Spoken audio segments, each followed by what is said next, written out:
चलिए आज हम लोग शुरू करते हैं।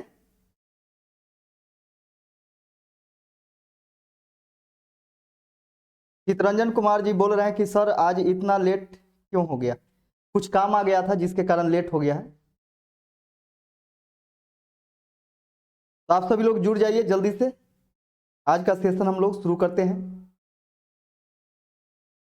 माँ बाप हमें शहजादों की तरह पालते हैं, माँ बाप हमें शहजादों की तरह पालते हैं, लिहाजा हमारा फर्ज है कि बुढ़ापे में हम उन्हें बादशाहों की तरह रखें। तो आइए दोस्तों हम लोग शुरू करते हैं। इंडियन बोल रहे हैं कि सर मेरा फर्स्ट क्लास है नवादा की धरती से, नमस्कार सर। चलिए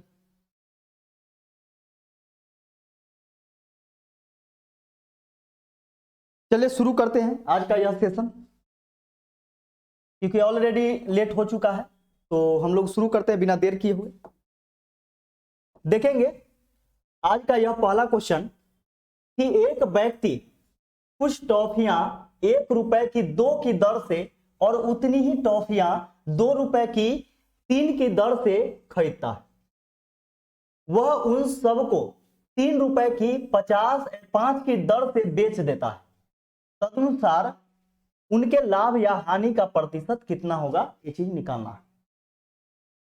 दोस्तों ध्यान से समझिएगा कि रुपया में अगर क्वांटिटी से हम लोग भाग देते हैं तो एक वस्तु का कीमत निकलता है। जैसे यहां पे देखिए 1 रुपया है, 1 रुपया में यदि हम 2 से भाग देते हैं तो एक टॉफी का कीमत निकलेगा। उसी प्रकार यहां पे देखिए 2 रुपया में 3 की दर से, तो 2 रुपया में 3 से भाग देते हैं तो एक टॉफी का कीमत निकलेगा। फिर इसके बाद बोला गया कि 3 रुपया में 5 की दर से, यानी 3 रुपया में 5 की दर से, तो 5 से भाग देते हैं तो यहां से निकल जाएगा। अब यहां पे देखेंगे ये तीनों के हर का एलसीएम लीजिए और उससे इसमें गुना कीजिए। जैसे मैं मान के चले कि 3, 2 और 5 का एलसीएम 30 हो जाएगा। 30 30 दोनों में 30 से गुना करेंगे, बाद में पता चलेगा कि ऐसा क्यों हो रहा है। अब यहां पे देखेंगे बोला जा रहा है कि उन सबको 3 रुपए की 5 की दर से बेचा जाता है, उन सबको। तो यहां पे देखिए जितना टॉफी खरीदा है 1 रुपया में, यानी बेचा है, खरीदा है 1 रुपया में 2 की दर से, उतना ही 2 रुपया में 3 की दर से, और इस सबको बेच देता है 3 रुपया में 5 की दर से। तो देखिए माना कि 30 टॉफी 1 रुपया में 2 की दर से खरीदा है और 30 टॉफी, उतना ही टॉफी बोला गया है, तो 30 ही 2 रुपया में 3 की दर से। ठीक है, तो यहां पे हम इसको गुना करते हैं, क्योंकि एक टॉफी का कीमत 1/2 रुपया है, तो 30 टॉफी का कितना हो जाएगा, 15 रुपया। इसका हो जाएगा 3 दहाई 30, 10 दूनी 20, दोनों को जोड़िएगा तो हो जाएगा 15 प्लस 20 यानी 35 रुपया। 35 रुपए में क्या किया, खरीदा, यानी यह इसका कॉस्ट प्राइस, कॉस्ट प्राइस। इसके बाद बोला गया कि उन सभी को 3 रुपया में 5 की दर से बेच देता है। तो उन सभी को मतलब क्या, 30 और 30 60, 60 टॉफी को क्या करता है कि 5 की दर से बेच देता है, 3 रुपया में 5 की दर से। तो एक का कीमत इतना है, तो 60 का कीमत कितना होगा, 60 से गुना किए हैं, 12 पचे 60, 12 तिया 36, यानी 36 रुपया में यह सेल कर दिया, यानी बेच दिया। ये सेलिंग प्राइस हो गया। अब सोच के देखिए कि 35 रुपया में कोई चीज खरीदा है और 36 रुपया में बेच दिया, तो एक का लाभ हुआ। एक का लाभ कितना पर, तो 35 पर गुने 100, 20 पचे 100, 5 से 5 सते 35, 20 में 7 से भाग दीजिएगा तो 7 दूनी 14, 7 दूनी 14, 26/7, यानी 2.6/7, 2.6/7% का क्या होता है, लाभ होता है। यानी ऑप्शन नंबर ए आपका सही आंसर हो जाएगा।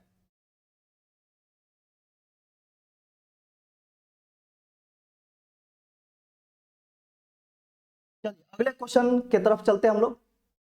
अगला क्वेश्चन है कि ए बी की तुलना में 30% अधिक सक्षम है, यानी फास्ट काम करता है, ए जो है बी की तुलना में 30% अधिक कार्य सक्षम है। तो 30% का वैल्यू आप लोग जानते हैं कि 3/10 होता है। तो किससे तुलना किया गया है? बी से।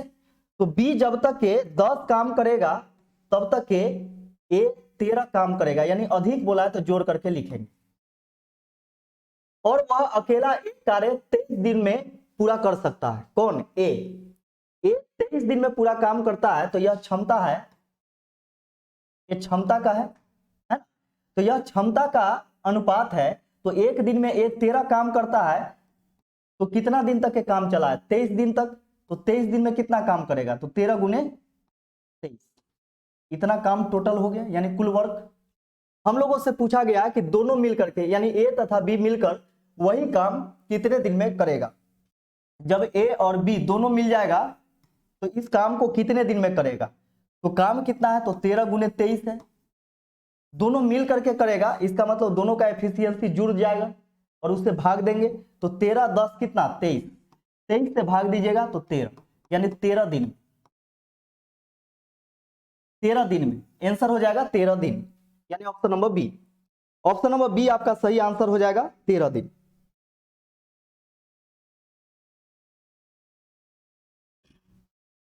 सिंतु कुमार बोल रहे हैं क्या कि जय मधेपुरा की धरती से। जय हिंद, जय हिंद। चलिए,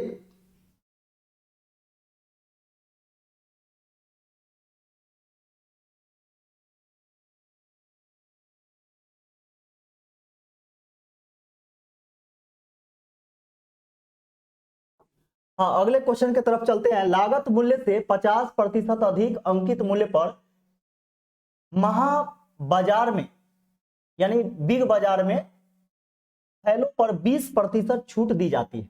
वहां पर अमरनाथ ने एक थैले की कीमत 840 रुपए चुकाई। तदनुसार उस थैले का लागत मूल्य क्या? माना कि लागत मूल्य 100 रहा होगा, यानी कॉस्ट प्राइस। तो मार्केट प्राइस इसका क्या है? तो 50% अधिक अंकित है, यानी 150। ये हो गया। इसमें आपको मर्जी होगा तो एक्स लगा सकते हैं, लगा दीजिए। यहां पे बोला जा रहा है क्या कि 20% उसको छूट दिया जाता है, यानी डिस्काउंट दिया जाता है। तो आप जानते हैं कि डिस्काउंट किस पर निर्भर करता है? तो एमपी पर, यानी 150 एक्स का 20% डिस्काउंट दिया गया, यानी 80% लिया गया, यानी इतना लिया गया पैसा, लेकिन लिया गया उससे कितना? तो 840 रुपए। दोनों बात बराबर हो गया। 1 0 से 1 0, 1 0 से 1 0, 8 से काटिएगा, 8 एकम 8, 8 पचे 40, 105 बार में 15 से 15 सत्ते 105, एक्स बराबर हो जाएगा 7। एक्स का वैल्यू 7 आ गया। हम लोगों से बोला गया उसका लागत मूल्य क्या है? तो लागत मूल्य देखिएगा 100 गुने एक्स, यानी 100 गुने एक्स का मान 7, यानी 700। 700 रुपए इसका लागत मूल्य है, यानी option number B. Option number B आपका सही आंसर हो जाएगा, बिल्कुल सही। वॉइस कट रहा है, आवाज सही जा रही है ना? एक बार आप सभी लोग बोलिए, आवाज सही से जा रही है आप सभी तक? चलिए अगला क्वेश्चन देखेंगे कि x अनुपात y बराबर क्या? 3:4। तो हम लोगों से पूछा गया 4x माइनस वाई अनुपात 2x प्लस 3y का मान क्या होगा? तो देखिए x का मान 3 है, y का मान 4 है। तो यहाँ पे x के जगह 3 रखेंगे तो 4 3 12, 12 में से 4 घटाइएगा, यानी 12 में से 4 घटेगा और यहाँ पे हो जाएगा x का वैल्यू 3, तो 3 दूनी 6, 6 प्लस 4 3 12, 12 6 18। अब देखिए यहाँ पे 12 में से 4 घटेगा 8 अनुपात 12 6 18। इसको काटेंगे, 2 चौके 8, 2 नमा 18, 4:9, 4:9 option number A. Option number A आपका सही आंसर हो जाएगा।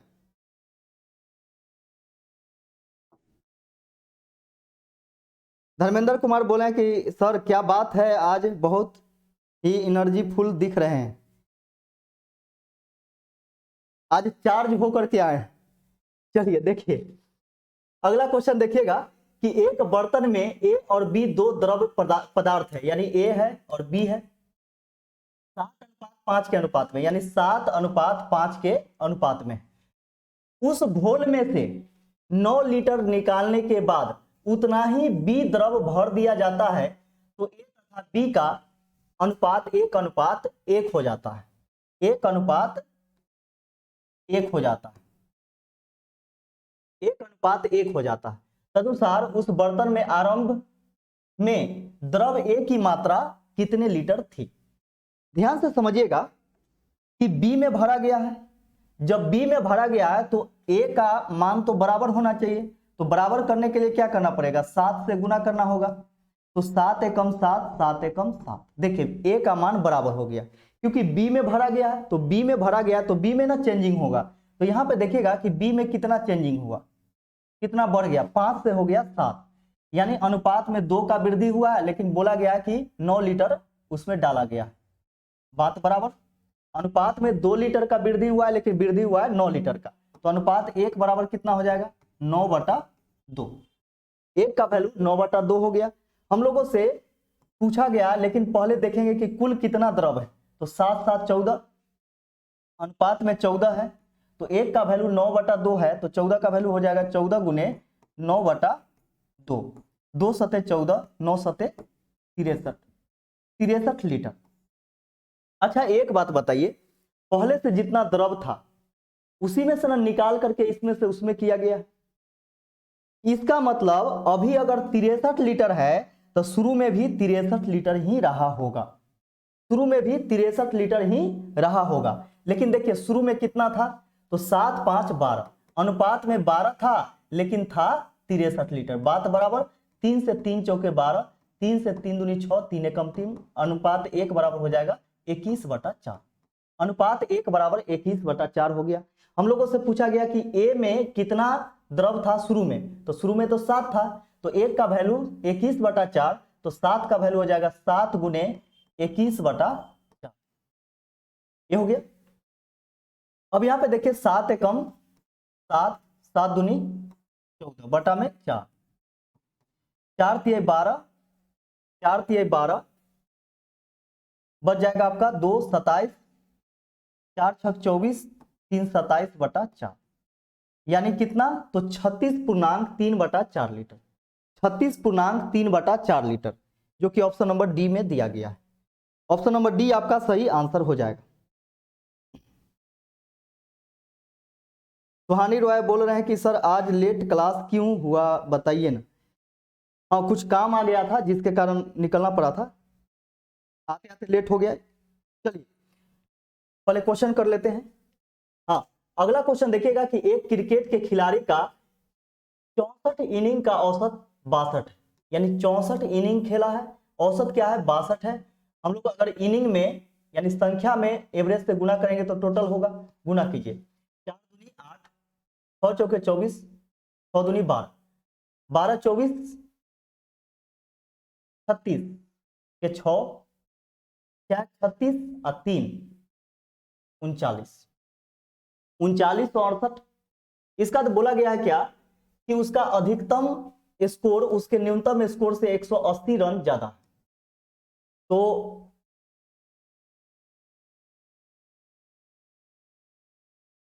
मैक्सिमम और मिनिमम,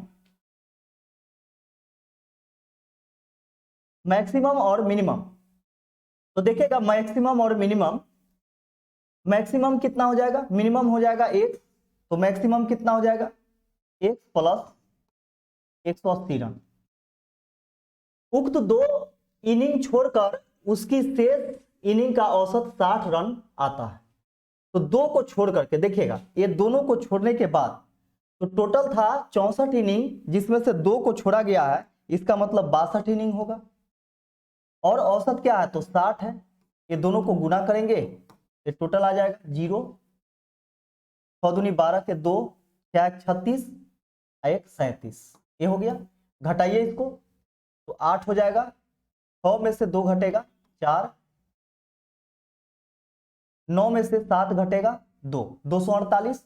248 किसका है, ये 2 इनिंग का है, तो 2 इनिंग का योग कितना, ये दोनों को जोड़ेंगे तो 2x प्लस 180 बराबर कितना 248, यानी 64 इनिंग के योग में से 62 इनिंग का योग घटा दिए तो 2 इनिंग का योग बचा जो कि ये दोनों मैक्सिमम और मिनिमम है ना। 180 घटाइए उधर से, तो 2x बराबर हो जाएगा, 180 घटाएंगे तो 8 हो जाएगा, 14 में से 8 घटेगा 6, 1 में से 1 0, 2 से काटेंगे, 2 तिया 6, 2 चौके 8, x बराबर 34। हम लोगों से बोला गया है क्या कि उस खिलाड़ी का अधिकतम स्कोर क्या है, अधिकतम तो यही है, तो x का वैल्यू 34 आप प्लस 180 दोनों को जोड़ दीजिए तो 4 हो जाएगा, 8 3 11 के 1, 1 का 1 2, यानी 214 run. 214 run option number D, option number D आपका सही आंसर हो जाएगा।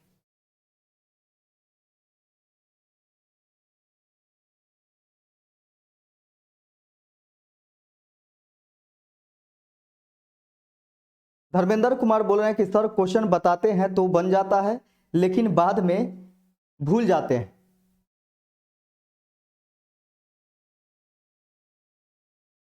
तो क्या करें कि क्वेश्चन न भूलें। देखिए सब क्वेश्चन अगर आप भूल जाते हैं तो इसका एक ही उपाय है कि आपको पूरा टाइप वाइज पढ़ना पड़ेगा, क्योंकि देखिए होता क्या है कि एग्जाम में आप हर एक क्वेश्चन को दिमाग में नहीं रख सकते हैं, लेकिन टाइप को ध्यान में रख सकते हैं कि इस टाइप का क्वेश्चन है और ऐसे बनेगा। तो इसके लिए एक बार मेरा कोर्स ज्वाइन जरूर कीजिएगा और आप देखेंगे, आप विश्वास रखिए कि आपका मैथ इतना स्ट्रांग हो जाएगा कि आप कभी भूलेंगे ही नहीं। चलिए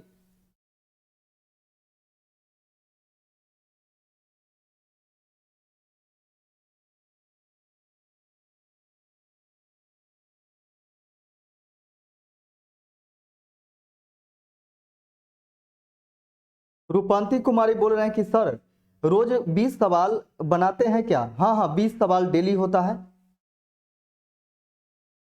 पूजा पासवान बोल रहे हैं इसके लिए प्रैक्टिस करना पड़ेगा। जी हाँ बिल्कुल, प्रैक्टिस तो करना ही पड़ेगा, बिना प्रैक्टिस का कोई चीज नहीं होता है। चलिए अगला क्वेश्चन देखिएगा। अगला क्वेश्चन क्या है कि एक बल्लेबाज का 11 इनिंग का एक निश्चित औसत है। तो माना कि 11 इनिंग का निश्चित औसत x है, तो x में 11 से गुना करेंगे तो 11 इनिंग के रनों का योग हो गया। इसका देखिएगा कि उस बल्लेबाज ने 12वीं इनिंग में 90 रन बनाया, तो इसमें 90 जोड़ देते हैं तो यह 12 इनिंग के रनों का योग हो गया, जिससे उसका औसत 5 कम हो गया। पहले औसत x था, अब 5 कम हो गया, यानी x माइनस 5 हो गया। तदनुसार 12 इनिंग के बाद उस बल्लेबाज का औसत कितना हो जाएगा? तो देखिए इसमें 12 से गुना करेंगे तो इधर भी 12 इनिंग के रनों का योग है, उधर भी 12 इनिंग के रनों का योग है, इसलिए बात बराबर हो गया। 11x प्लस 90 बराबर हो जाएगा 12x माइनस 12 पचे 7। इसको इधर जोड़ते हैं, उसको उधर घटाते हैं, x बराबर क्या हो जाएगा 9 6 15 150। 150 ये कब का है? तो 11 इनिंग तक के, 11 इनिंग तक 150 है। हम लोगों से बोला गया कि 12वीं इनिंग के बाद, तो देखिए 12वीं इनिंग के बाद औसत, 12वीं इनिंग के बाद औसत क्या x माइनस 5 हो गया था, तो x का वैल्यू 150, 150 में से 5 घटाइएगा 145, यानी 12वीं इनिंग के बाद औसत क्या? तो 145। देखिए 150 और 145 दोनों ऑप्शन में है, लेकिन हिसाब किताब से मारिएगा नहीं तो गड़बड़ हो जाएगा।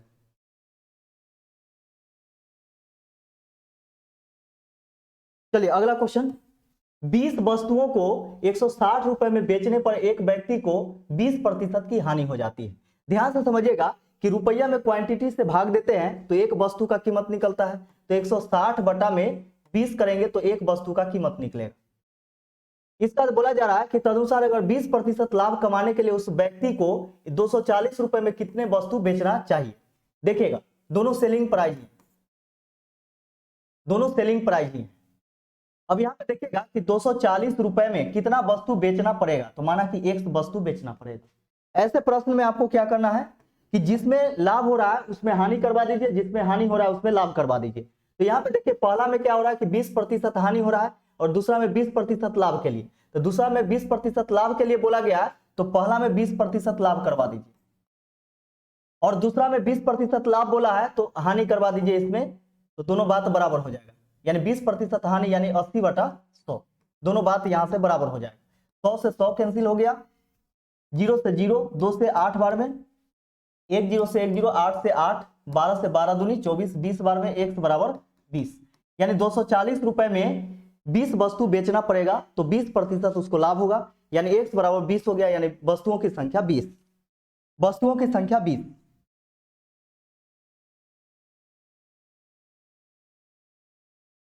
धर्मेंद्र कुमार बोल रहे हैं क्या कि सर मिक्स क्वेश्चन है क्या? हाँ बिल्कुल, मिक्स क्वेश्चन ही है।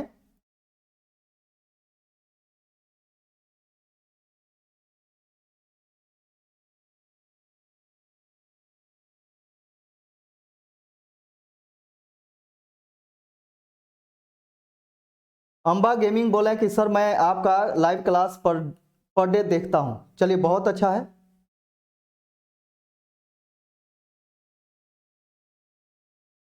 सुहानी रॉय बोल रहे हैं कि सर थोड़ा मोटिवेशन, अच्छा मोटिवेट करना है। चलिए पहले देखिए क्वेश्चन देखिए। यदि 3 अंकों वाली किसी संख्या में इकाई और दहाई के अंकों को आपस में बदल दिया जाए तो नई संख्या आएगी, वह मूल संख्या से 63 अधिक होगी। तदनुसार यदि मूल संख्या में इकाई का अंक x है तो x के तीनों संभव मान क्या होगा? माना कि इकाई अंक अगर x है तो दहाई y होगा और सैकड़ा z होगा, ये मान लेते हैं हम लोग। तो मूल संख्या यही है। अब यहाँ पे देखिएगा कि सैकड़ा में है तो सैकड़ा में 100 से गुना करते हैं तो 100 z हो जाएगा, प्लस 10 y हो जाएगा, क्योंकि दहाई में 10 से गुना करेंगे, प्लस इकाई, यह मूल संख्या हो गया। अब हम लोगों से बोला गया है क्या कि जब इकाई और दहाई के अंकों को आपस में बदल दिया जाता है, देखिए दहाई और इकाई के अंक को आपस में बदला जा रहा है, इसका मतलब सैकड़ा का अंक जो है, सैकड़ा के स्थान पर अंक जैसे के तैसे रहेगा, तो यहाँ पे हो जाएगा एक्स वाई, ऐसे हो जाएगा, वाई एक्स है तो एक्स वाई हो जाएगा, ठीक है। तो इसको जब बदलिएगा तो यह हो जाएगा आपका 100z plus 10x plus Y. अब इतना हो गया, तो बोला जा रहा है क्या कि आपस में बदल दिया जाए तो नई संख्या आएगी। देखिए नई संख्या जो आई है वह मूल संख्या से 63 अधिक हो गई है, तो 63 अधिक हो गई है नई संख्या, तो 63 घटा देंगे तो दोनों बात यहां से बराबर हो जाएगा। आप लोग जानते हैं कि प्लस माइनस में क्या होता है कि दोनों तरफ सेम चीज कट जाता है। तो देखिए 100z से 100z कट गया, 10y में से एक y आकर के घट जाएगा तो 9y बचेगा। इसका देखिए 10x इधर आकर के घटेगा तो -9x बचेगा, है ना, एक x उसमें से घट जाएगा तो -9x बराबर -63। 9 यदि हम कॉमन लेते हैं तो y माइनस एक्स बराबर -63, 9 से 9 सत्ते 63, y माइनस एक्स बराबर क्या हो जाएगा -7। यहां से ये चीज आ गया, y माइनस एक्स बराबर क्या -7। अब ध्यान से समझिएगा कि यदि y माइनस एक्स बराबर क्या है -7 है, तो हम लोगों से पूछा है कि x के तीनों संभव मान क्या होगा। आप ध्यान से समझेंगे, यहां से समझना कि x का मान यदि हम 7 रखते हैं, बाई ऑप्शन x का मान यदि हम 7 रखते हैं तो y का मान क्या होगा 0 होगा, तब ना 0 में से 7 घटाइएगा तो -7 आना चाहिए, इतना आना चाहिए। अगर हम 8 रखते हैं तो यहाँ पे x बराबर 8 रखेंगे तो y बराबर 1 होगा, तब ना 1 में से 8 घटाएंगे -7 आएगा। अगर हम 9 रखते हैं x का वैल्यू तो इसमें से 2 घटाना पड़ेगा, यानी 2 में से 9 घटाएंगे फिर भी आपका -7 आएगा। तो यह तो संभव लग रहा है। लेकिन अगर ऑप्शन नंबर बी से हम रखते हैं 2 रखते हैं, तो देखिए x का मान 2 रखिएगा तो y का मान आप कुछ भी रख देते हैं, माइनस में तो होगा नहीं, क्योंकि y का मान जो भी होगा वह प्लस में ही होगा। तो y का मान यहाँ पे कुछ भी आप रखते हैं तो -7 नहीं आएगा, -7 नहीं आएगा। तो 2 के कारण कैंसिल हो गया, 7 और 9 से आ सकता है, लेकिन हम लोगों से बोला गया कि तीनों संभव मान होना चाहिए। तो तीनों संभव मान के लिए ऑप्शन नंबर बी कैंसिल हो गया, क्योंकि 2 के कारण नहीं हुआ। इसका देखिए 0 1 2 ये भी नहीं होगा, 1 2 नहीं होगा, कौन सा होगा तो ऑप्शन नंबर ए, यानी ऑप्शन नंबर ए में 7 8 9, यानी 7 8 9 ही वह x का 3 संभव मान है जिसको रखने के बाद -7 के बराबर आएगा। तो आंसर हो जाएगा ऑप्शन नंबर ए।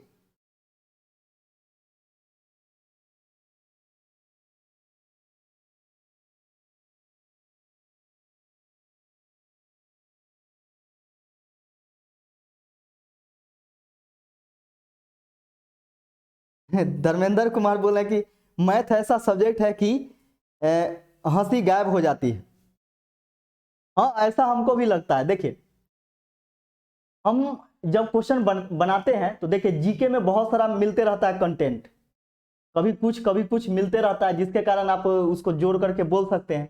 लेकिन मैथ में अगर हम कुछ बोलते भी हैं तो पता ही नहीं चलता क्या बोले, और बिना मतलब के बोलने का मतलब क्या होता है कि लगता है क्या कीजिए बिना मतलब के बोल रहे हैं। तो मैथ में थोड़ा सा कंटेंट उस टाइप का नहीं मिलता है, लेकिन क्या कीजिएगा, कोई दिक्कत नहीं।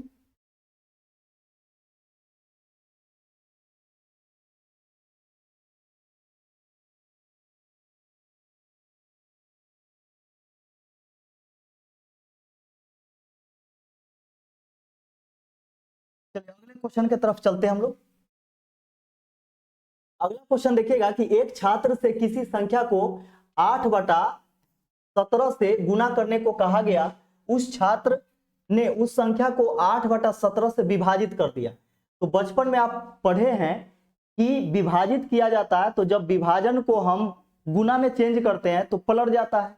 तो 8/17 से भाग करने को कहा गया है तो गुना करने को कहा जाता, तो यह 17/8 से गुना करता। भाग को गुना में चेंज करते हैं तो पलट जाता है ना। तो बोला गया है कि अतः उसका उत्तर सही उत्तर से 225 अधिक आ गया, तदनुसार वह संख्या क्या थी। संख्या आपको मानना है, यहाँ पे मानना क्या है, इसके हरों के एलसीएम के बराबर, यानी 17 और 8 के एलसीएम के बराबर आपको क्या करना है कि संख्या मानना है। तो 17 और 8, 17 8 136, 136 संख्या हम मान लिए, माना कि 136 यूनिट संख्या है। 17 से 8 बार में और 8 से ये कट जाएगा आपका 17 बार में। 8 गुने 8 यानी 8 के स्क्वायर 64, 64 यूनिट, और ये हो जाएगा 17 गुने 17 289 यूनिट। ये दोनों के बीच में कितना का अंतर है, तो अंतर निकालेगा तो 225 का अंतर आएगा, यानी 225 का अंतर आया। 225 यूनिट का वृद्धि हो जाता है ना। सही उत्तर से कितना आ गया, 225 यूनिट अधिक आ गया, लेकिन अधिक कितना आ जाता है 225, 225 बात बराबर। 225 से काटेंगे तो एक बार में एक यूनिट का वैल्यू कितना आ गया, तो एक आ गया, एक यूनिट बराबर एक आ गया। हम लोगों से क्या पूछा है कि वह संख्या क्या थी, तो हम लोग संख्या क्या माने 136 यूनिट। तो 136 यूनिट बराबर हो जाएगा 136 गुने 1, यानी एक यूनिट का वैल्यू एक है तो 136 यूनिट का वैल्यू कितना हो जाएगा, 136 हो जाएगा। 136 आपका आंसर हो जाएगा ऑप्शन नंबर सी।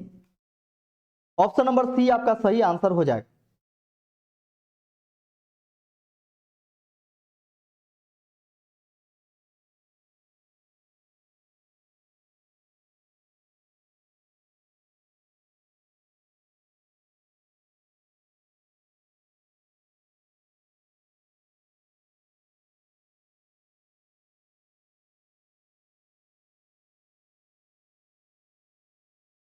चलिए अगले क्वेश्चन की तरफ हम लोग चलते हैं, क्योंकि काफी लेट हो चुका था तो थोड़ा सा फास्ट खींच देते हैं हम। फिर अगर समझ में नहीं आएगा तो दोबारा देखिएगा, जरूर समझ में आएगा। कोई संख्या 280 से विभाजित करने पर 115 शेषफल देती है। देखिए कोई संख्या जो है उसको 280 से भाग दीजिएगा, कोई संख्या है जो उसको 280 से भाग दीजिएगा तो शेषफल कितना आता है, 115 शेषफल आता है, रिमाइंडर। यदि वही संख्या को 35 से भाग दिया जाए, 35 से भाग दिया जाए तो शेषफल क्या है। ऐसा क्वेश्चन जब भी आपसे पूछा जाए तो आपको क्या करना है कि देखना है कि पहला भाजक दूसरे भाजक से पूरा पूरा कट रहा है कि नहीं। यदि पहला भाजक दूसरे भाजक से पूरा पूरा कट रहा हो तो 280 को 35 से भाग दीजिएगा तो पूरा पूरा कट जाएगा। तो इस स्थिति में शेषफल जब निकालना हो तो क्या कीजिएगा कि इसके शेषफल में ही भाग दे करके शेषफल निकाला जाता है। तो 35 तिहाई कितना हो जाएगा, 105। 35 तिहाई 105 घटाइएगा तो 10, यानी इसका रिमाइंडर कितना आ जाएगा, तो 10। इसका शेषफल कितना हो गया, 10 हो गया। Option number B, option number B आपका सही आंसर हो जाएगा।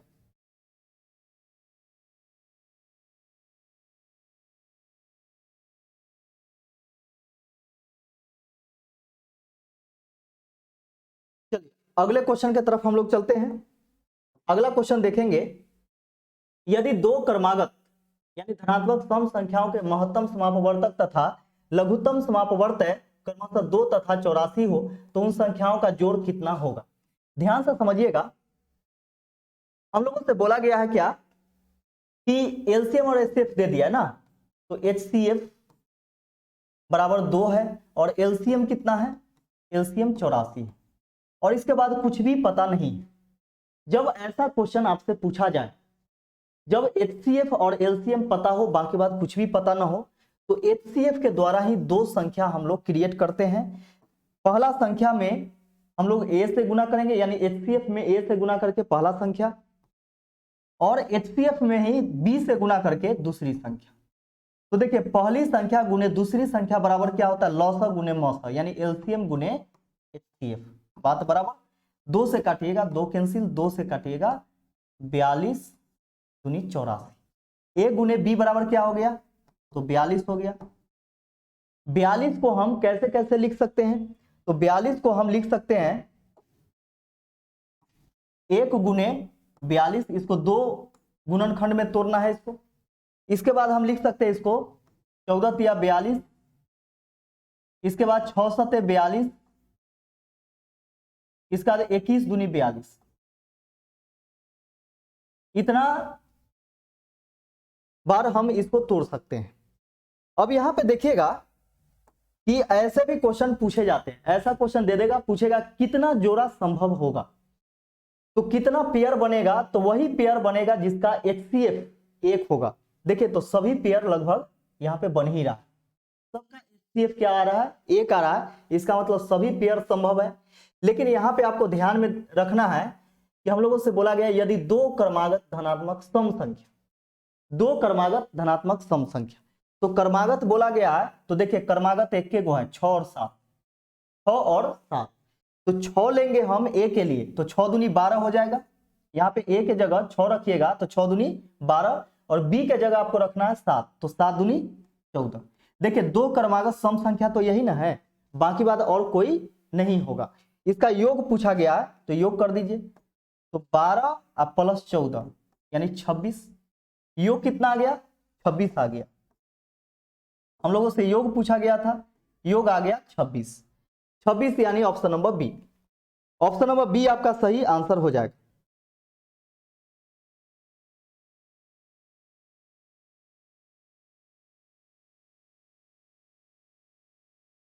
चलिए अगला क्वेश्चन देखिएगा, अगला क्वेश्चन देखेंगे कि 2 सम बहुभुजों में भुजाओं की संख्या का अनुपात 5:6 है, उनके प्रत्येक आंतरिक कोणों का अनुपात 24:25 है, तदनुसार उन बहुभुजों की भुजाओं की संख्या वास्तव में कितनी।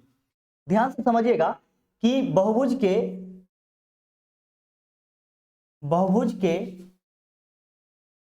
प्रत्येक आंतरिक कोण बराबर होता है n-2 इंटू 180 डिग्री बटा में n, यही होता है। तो यहां पे देखिएगा कि भुजाओं की संख्या, तो हम यहां पे मान लेते हैं क्या, इसको 5x और इसको 6x, 2 भुजा है।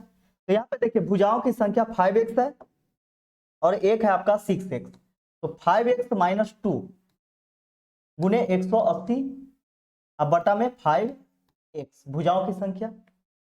इसका अनुपात दिया गया है आंतरिक कोण का, तो इसका एक आंतरिक कोण इतना हो गया एक भुजा के अनुसार, दूसरा भुजा के अनुसार कितना हो जाएगा, 6x है, तो 6x माइनस 2 इंटू 180 डिग्री अब बटा में 6x। अब इसका जो अनुपात हो जाता है वह हो जाता है 24:25, यानी 24/25 हम लिख सकते हैं, ठीक है। अब इसको काटिएगा तो 180 से 180 कैंसिल हो गया। अब इसको हम इसमें गुना करते हैं और इसको ऊपर गुना करते हैं, ये हो जाएगा आपका 5x माइनस 2 इंटू 6x अब बटा में 6x माइनस 2 इंटू 5x बराबर 24/25। 6 से काटिएगा, 6 चौके 24, 5 से 5 25, क्रॉस मल्टीप्लीकेशन करते हैं यानी क्रॉस गुना यदि हम करते हैं,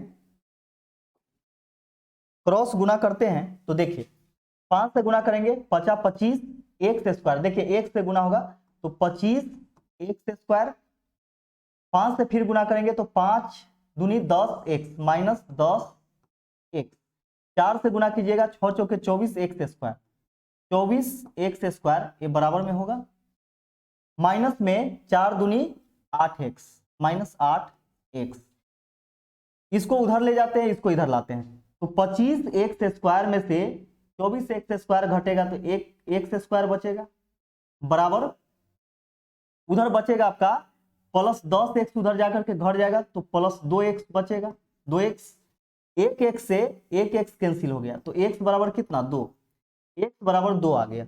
हम लोगों से पूछा गया है कि भुजाओं की संख्या क्या है, तो भुजाओं की संख्या 5x और 6x था, x का मान 2 आया है तो 5 दूनी 10 और 6 दूनी 12, 10 और 12, 10 12 किस में, ऑप्शन नंबर सी में, ऑप्शन नंबर सी आपका सही आंसर हो जाएगा।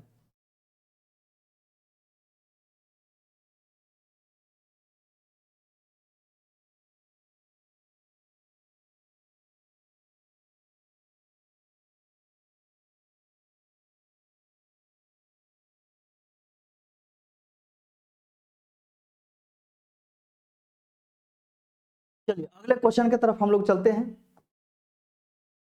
अगला क्वेश्चन देखिएगा, 10,000 सीटों वाली एक स्टेडियम में 100 सीटें छोड़कर सभी सीट बेच दिए गए, ये यानी 10,000 में से 100 नहीं बेचा गया, बाकी बाद 9900 बेच दिया गया, 9900 सीट बेच दिया गया। इसमें बोला गया कि उनमें से 20% आधी कीमत पर और शेष सभी को 20 रुपए की पूरी कीमत पर बेचा जाता है। तो ध्यान से समझिएगा कि 20% को आधी कीमत पर और शेष जो बच जाता है उसको पूरी कीमत पर, तो पूरा कीमत कितना है 20 रुपया, तो एक टिकट का कीमत 20 रुपया है तो आधी कीमत कितना होगा 10 रुपया होगा। तो इसमें से 20% सीट हम निकालते हैं तो 9900 का 20% सीट कितना हो जाएगा, 9 दूनी 18 के 8, 9 दूनी 18 के 19, 1980, 1980 सीट को प्रति सीट 10 रुपया के हिसाब से बेचा गया है तो 10 से गुना करेंगे इसमें तो 19,800 आ जाएगा, 19,800। और जो शेष बच गया तो शेष कितना 9900 में से 1980 तो बिक गया यानी 20% सीट आधी कीमत पर, तो बच गया कितना 0, 10 में से 8 घटेगा 2, इसके बाद 8 में से 9 नहीं घटेगा, 18 में से 9 घटेगा 9, 8 में से 1 घटेगा 7, 7920। अब 7920 जो बच गया है उसको पूरी कीमत पर बेचा गया है, तो पूरा कीमत कितना है, तो पूरा कीमत है 20 रुपया प्रति टिकट, 0 0 2 दूनी 4, 9 दूनी 18 के 8, 7 दूनी 14 1 15 इतना। अब बोला गया कि कुल कीमत कितना होगा, तो इतना अब प्लस में 19,800, 19,800 जोड़ दीजिए सबको, ये हो जाएगा 0 0 8 4 12 के 2, 9 8 17 1 18 के 8, 5 1 6 1 7 1, 1,78,200 रुपए, 1,78,200 रुपए, 1,78,200 यानी option number B, option number B आपका सही आंसर हो जाएगा।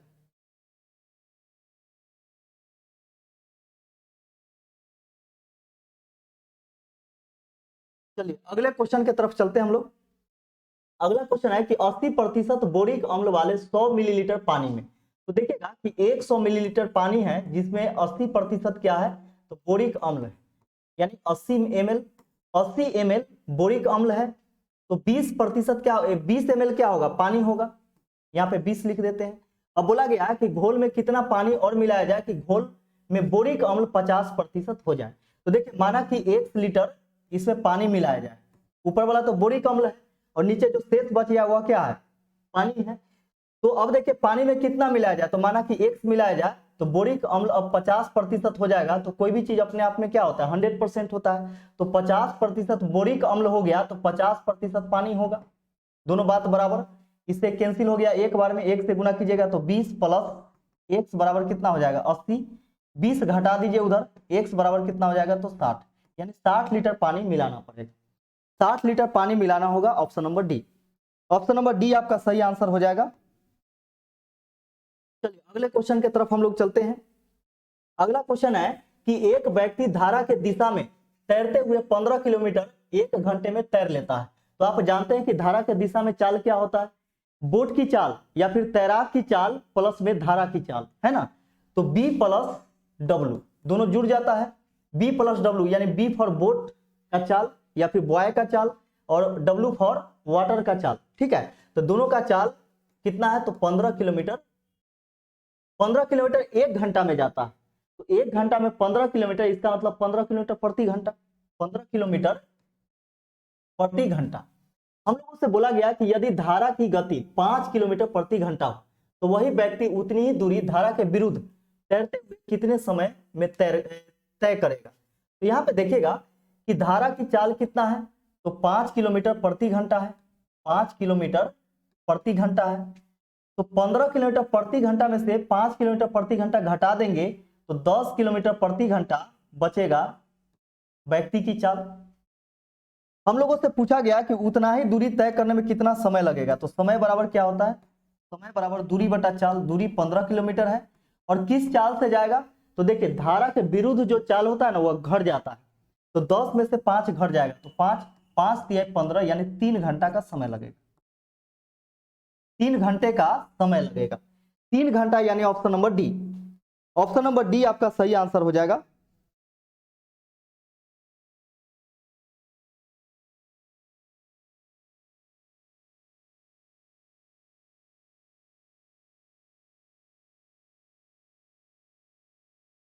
चलिए अगला क्वेश्चन देखिएगा।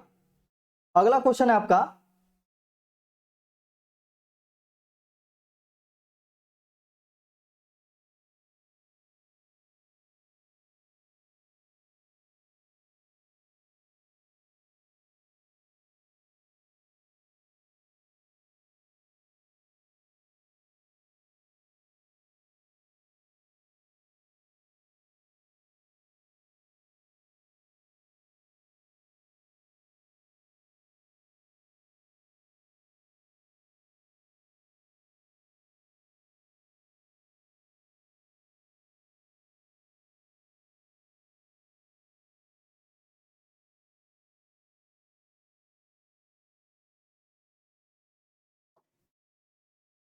देखिए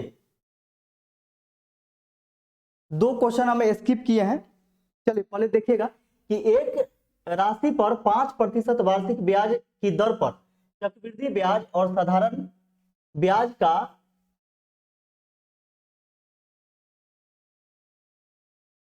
अंतर, ब्याज का अंतर होना चाहिए यहाँ पे, ठीक है। ब्याज का अंतर ₹1.5 तदनुसार वह राशि कितनी है।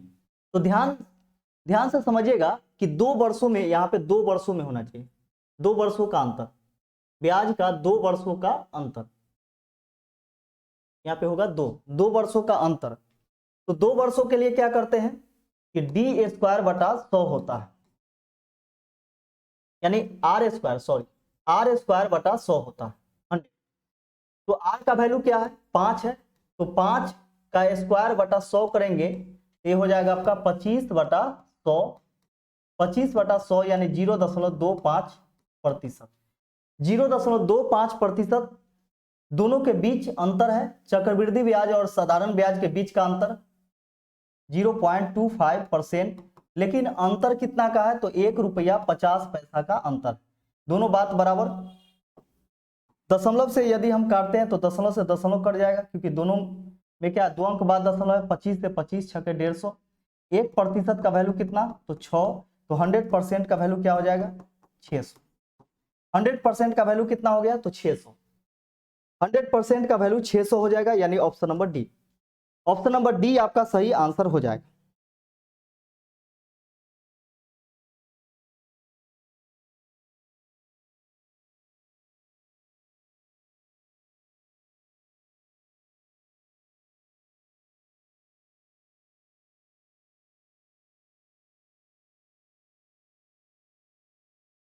चलिए बहुत अच्छा।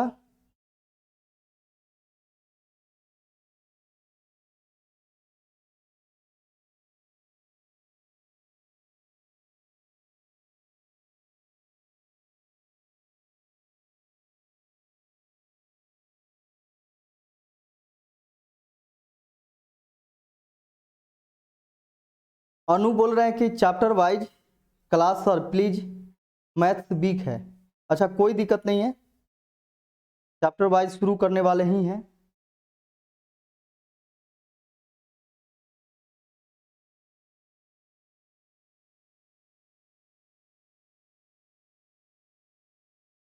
अभी कुछ देर में जीके का भी क्लास शुरू होने वाला है, तो इसके लिए जल्दी जल्दी हम क्या किए हैं कि क्वेश्चन को सॉल्व किए हैं। और कोई नहीं, फिर समय से चलेगा क्लास। कभी कभी जरूरी आ जाता है कुछ ऐसा काम की क्लास नहीं करवा पाते हैं समय से, लेकिन वैसा कभी कभी परिस्थिति आता है, वो तो देखते ही हैं आप लोग। डॉल रुचि बोल रहे हैं कि काश हम लोग सर का ऑफलाइन क्लास करते। चलिए कोई दिक्कत नहीं है, ऑनलाइन भी कर रहे हैं तो कोई दिक्कत नहीं है। बस देखिए पहले होता था क्या कि पढ़ने वाला को भी पता था कि हमको कौन पढ़ा रहा है और कहाँ से पढ़ा रहा है, और पढ़ाने वाला को भी पता रहता था कि यह स्टूडेंट कहाँ का है, यानी व्यक्तिगत परिचय होता था।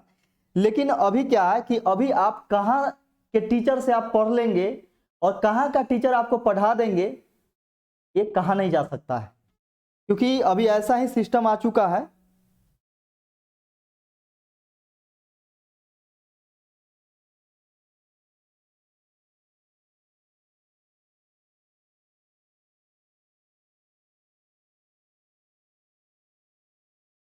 बिहारी गर्ल बोल रहे हैं कि सर आपका अपना यूट्यूब चैनल नहीं है। ये अपना ही है ना, जिस पर आप पढ़ रहे हैं ये तो अपना ही चैनल है ना, आपका अपना स्टडी मोड। ये आप ही लोग का तो परिवार है, और उस परिवार में हम आए हैं आप सभी के लिए। तो हम लोग का यह अपना ही चैनल है, और जल्दी से जल्दी इस चैनल को क्या करना है कि ग्रो करवाना है, आप सभी को मिलियन तक पहुंचाना है। बस यही उम्मीद है आप सभी से।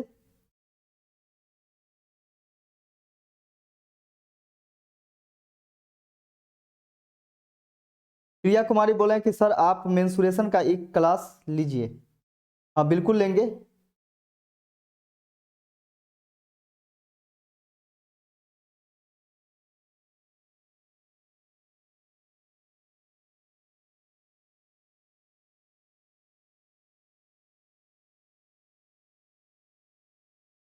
वर्षा बोल रही है क्या कि हम विपिन सर का क्लास कर चुके हैं सर। कोई दिक्कत नहीं है। देखिए पढ़ाई कहीं से कीजिए, उसको ताजा रखिए, यानी रिवीजन बार बार आप ही को करना है। टीचर क्या होते हैं, एक माध्यम होते हैं, और उस माध्यम के द्वारा आपको क्या करना है कि कहीं से भी पढ़ लेना है, पढ़ने के बाद उसको प्रैक्टिस में रखना है।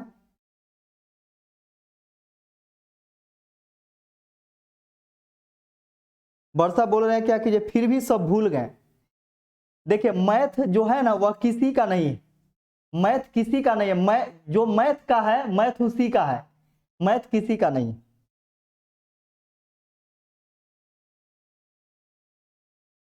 सुहानी रॉय बोल रहे हैं कि सर क्लास खत्म हो गई क्या सर। हाँ बिल्कुल क्लास तो खत्म हो गई।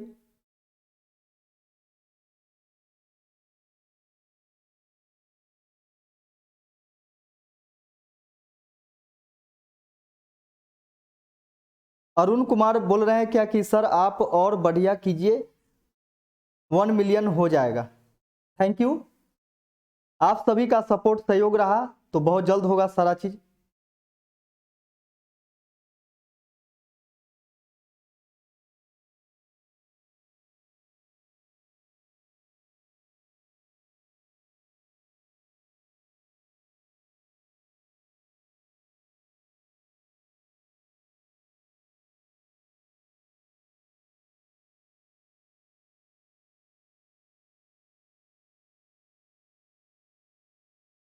पूजा पासवान बोले हैं कि 2014 में हम मैथ छोड़े, उसके बाद आपसे ही पढ़ रहे हैं। कोई दिक्कत नहीं है, मैथ आपका बहुत अच्छा हो जाएगा। देखिए हम जो ऑफलाइन क्लास करवाते हैं, हम डेली लगभग चर्चा करते हैं। ऑफलाइन जो हम क्लास करवाते हैं उसमें होता क्या है कि हम इस प्रकार से उसको एडजस्ट किए हुए क्वेश्चन को, क्योंकि हम जानते हैं कि स्टूडेंट क्या करते हैं कि बार बार भूलते हैं, तो भूलने का दवा उसमें हम डाले हुए हैं, न भूलने का। यानी ऐसा क्वेश्चन उसको एडजस्ट किया गया है कि आप एक बार उसको पढ़ लेंगे तो फिर आप कभी भूलेंगे नहीं। और प्रैक्टिस का तो जरूरत सभी चीज में होता है, ऐसा नहीं है। आप अपना नाम, अगर आपको अपना नाम याद नहीं कोई करवाता बार बार, तो आप अपना नाम भी भूल जाते। बात सही है कि नहीं?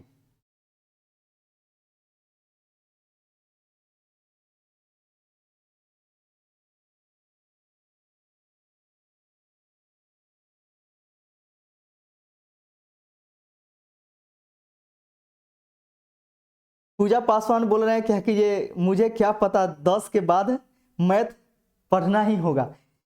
हाँ देखिए, कंपटीशन में ऐसा ही होता है। अधिकतर स्टूडेंट जो होते हैं ना, एक खास करके बिहार का नियम है कि जब बायो लेकर के पढ़ते हैं, साइंस से पढ़ेंगे, बायो लेकर के जब पढ़ते हैं तो उनको ये चीज पता नहीं रहता कि हम बायो क्यों ले रहे हैं। बस इतना ही पता रहता है कि हमको किसी भी तरह से पास करना है। ऐसा नहीं होता है कि बायो लेने का मकसद एक ही चीज होता है कि हमको क्या करना है कि एग्रीकल्चर में जाना है या फिर मेडिकल फील्ड में जाना है। तो वहां पे कोई उद्देश्य नहीं रहता, उद्देश्य एक ही रहता है कि मैथ से पीछा छूटे और हमको प्रैक्टिकल में नंबर मिल जाए, क्योंकि मैथ में प्रैक्टिकल भी नहीं मिलता है, मैथ सबके दिमाग में आता भी नहीं है। तो वहां पे ये चीज होता है। और उसके डर से क्या करते हैं कि बहुत सारे लोग आर्ट्स से, कॉमर्स से और इधर बायो से एडमिशन ले लेते हैं। लेकिन वही स्टूडेंट फिर घूम घाम करके आते हैं कहाँ, कंपटीशन के फील्ड में, तो वहां पे उनको मैथ पढ़ना ही पड़ता है। तो इसलिए बोला जाता है कि जिस चीज से आप शुरू से कतरा रहे थे, वही चीज आपके सामने आकर के बिल्कुल खड़ा हो गया है, तो उससे डरना नहीं है, उससे लड़ना है। कैसे बोला जाता है कि जो साइंस वाले होते हैं, ऐसा नहीं कि ये आर्ट वाले ही और या फिर बायो वाले, साइंस वाले जो होते हैं, मैथ वाले, वो मैथ खूब पढ़ते हैं और उनको डर लगता है क्या चीज से, रट्टा मारने से। जैसे में आपका इतिहास, भूगोल, ये सब हो गया, हिस्ट्री, ज्योग्राफी। फिर क्या होता है कि जैसे ही वह आते हैं इस फील्ड में, वैसे ही क्या होता है, सामने आकर के वह खड़ा हो जाता है और बोलता है अब कहाँ जाओगे। तो यही चीज है। और इसके लिए घबराना नहीं है। कैसे बोला जाता है, हिस्ट्री ज्योग्राफी बड़ी बेवफा, रात को रटूं सुबेरे सफा। तो चलिए बस हम लोग बस क्लास को यहीं पे एंड करते हैं और फिर हम लोग मिलते हैं कल नेक्स्ट क्लास में। तब तक के लिए आप लोग अपना ख्याल रखिएगा। Good night and take care.